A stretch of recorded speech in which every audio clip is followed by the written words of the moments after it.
Sú tam dve oblasti. Treba si uvedomiť, a myslím, že to zdôrazňujeme dosť často investorom. Ten fond to nie je nejaký ako podivný súbor podivných cenných papierov.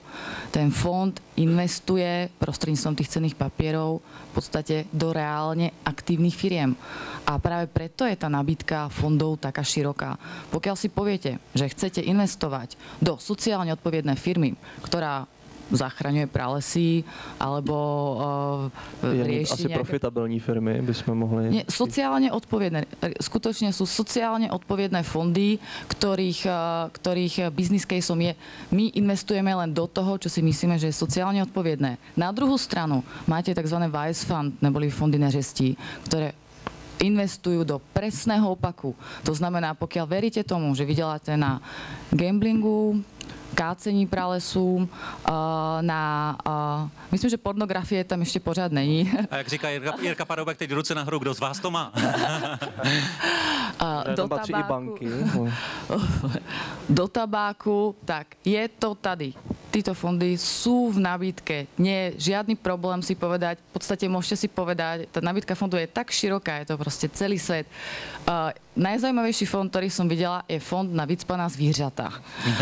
To som doteraz nepochopila, aký business case za tým je, ale keď sa pozrieme na tie fondy, ktoré nie sú určené pre kvalifikovaných investorov, celku s hodne vysokým investičným potenciálom, respektíve majú hodne vysokú minimálnu možnosť investice, tak proste teraz v Lucemburku sú hrozne populárne fondy na víno. A to je zase moja obľúbená story, kedy je tam fond na víno a keď to preženiem, na ňom nemôžete prodelať. Teraz prečo je? Jak to, že by sa nešlo prodelať na víne? No pretože ten fond má alternatívny výber ohľadne toho, keď vy ukončujete investícii, či dostanete peniaze alebo víno.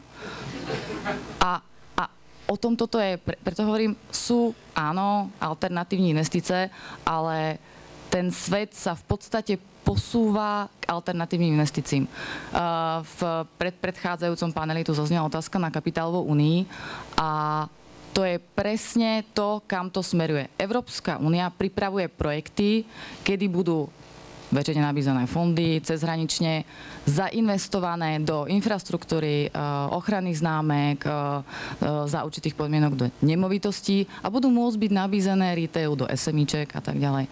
A to je presne to, že ten svet so spoždením, ale reaguje na ten posun do tej alternatívnosti i u fondu, ktoré sú určené primárne verejnosti. A pokiaľ sa vedie diskuzia o tom, do akých aktív malo byť zainvestované, tak je vždy treba veľmi zásadne rozlišovať, či som drobný retailový investor, alebo či som, nechcem povedať priamo kvalifikovaný investor, ale investor, ktorý má hodne veľké možnosti investovať z hľadiska disponibilných prostriedkov.